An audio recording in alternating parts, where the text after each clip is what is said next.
मौसम था, सब पक्षी गर्मी के कारण बहुत परेशान थे। हमारे जंगल में तो बहुत गर्मी बढ़ रही है, अब तो यहाँ रहना मुश्किल हो गया है। चिड़िया, मुझे लगता है कुछ दिनों में बारिश हो जाएगी। जब बारिश हो जाएगी तो हमें गर्मी से राहत मिल जाएगी। हाँ दोस्तों, बारिश हो जाएगी तो जंगल में सूखा भी नहीं होगा। ऐसे ही दिन बीत रहे थे, फिर एक दिन जोरों की बारिश शुरू हो जाती है। सब पक्षी बारिश को देखकर बहुत खुश होते हैं। अरे वाह, इतने दिनों बाद ऐसी बारिश देखने को मिली। तातो जी, हमें इस बारिश का कितना इंतजार था। अब जंगल में सूखा भी नहीं होगा। हाँ मीठी, हमारे जंगल में तो बहुत समय बाद इतनी बारिश हो रही है। कालू जी, बारिश तो शुरू हो गई, पर हमारे पास तो खाने के लिए जरा भी अनाज नहीं है और आप भी बहुत आलसी हो, जरा अनाज इकट्ठा नहीं करते। काली, मैं तो रोज भोजन की तलाश में जाता हूँ और तुम तो बस दिन रात घोंसले में ही पड़ी रहती हो। कालू जी, आप ज्यादा काका मत करो, नहीं तो मैं आपकी अपने भाई से शिकायत कर दूंगी।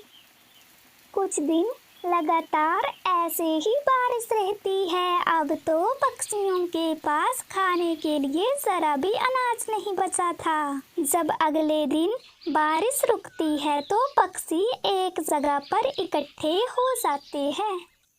दोस्तों, बारिश इतने दिनों बाद रुकी है, हमें जल्दी से भोजन का बंदोबस्त करना होगा, उससे पहले कि बारिश फिर से आ जाए।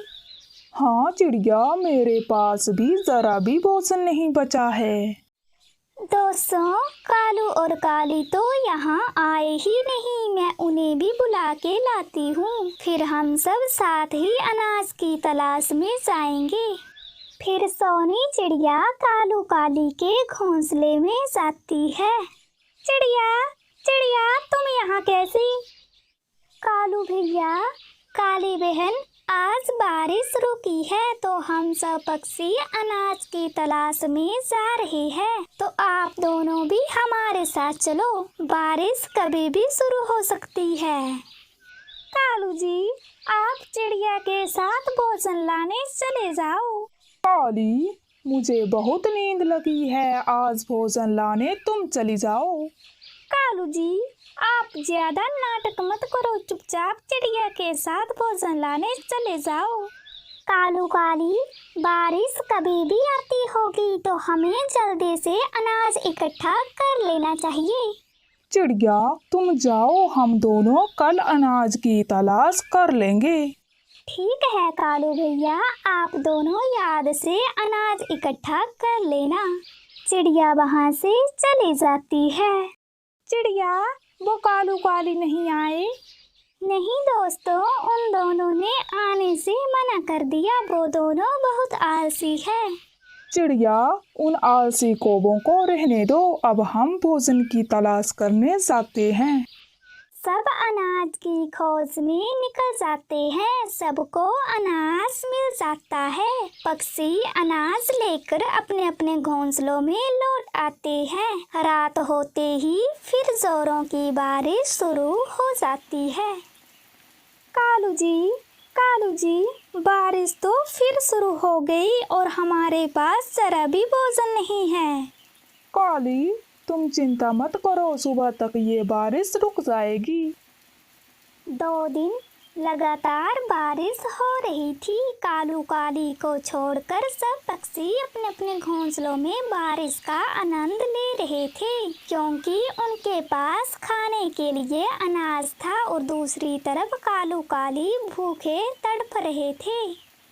कालू जी, मुझे बहुत जोरों की भूख लगी है।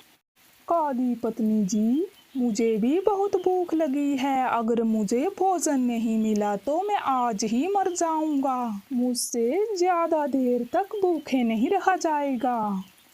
कालू जी, चिड़िया ने तो अपने लिए भोजन इकट्ठा किया है, तो क्यों ना हम चिड़िया के घर से भोजन चुरा लें। हाँ काली, चिड़िया बड़ी बेवकूफ है, उसे पता भी नहीं चलेगा कि उसका अनाज किसने चुराया है। कालू जी, अब तक चिड़िया सो गई होगी, चलो अब हम उसके घर जाते हैं। फिर कालू काली चिड़िया के घोंसले की तरफ जाते हैं। कालू जी, चिड़िया सो गई है, अब मैं इस खिड़की से अंदर जाऊंगी। हाँ काली, तुम जल्दी जाओ, उससे पहले कि सुबह हो जाए। काली चिड़िया की खिड़की से अंदर जाती है। चिड़िया की नींद भी खुल जाती है, पर वो सोने का नाटक कर रही थी, क्योंकि वो चोर को रंगे हाथ पकड़ना चाहती थी। जैसे ही काली अनाज उठाने लगती है, चिड़िया भी उठ जाती है। चिड़िया, काली तुम इतनी रात को यहाँ क्या कर रही हो? चिड़िया, वो मैं तुमसे मिलने आई थी। काली, मुझे पता है कि तुम मेरा भोजन चोरी करने आई हो, पर आज तो मैं तुम्हें इतना मारूंगी कि दोबारा तुम कभी भी चोरी नहीं करोगी। नहीं नहीं चिड़िया, मुझे छोड़ दो, मैं दोबारा कभी चोरी नहीं करूंगी। काली, तुम हर बार ऐसे ही बोलती हो और फिर चोरी करने आ जाती हो।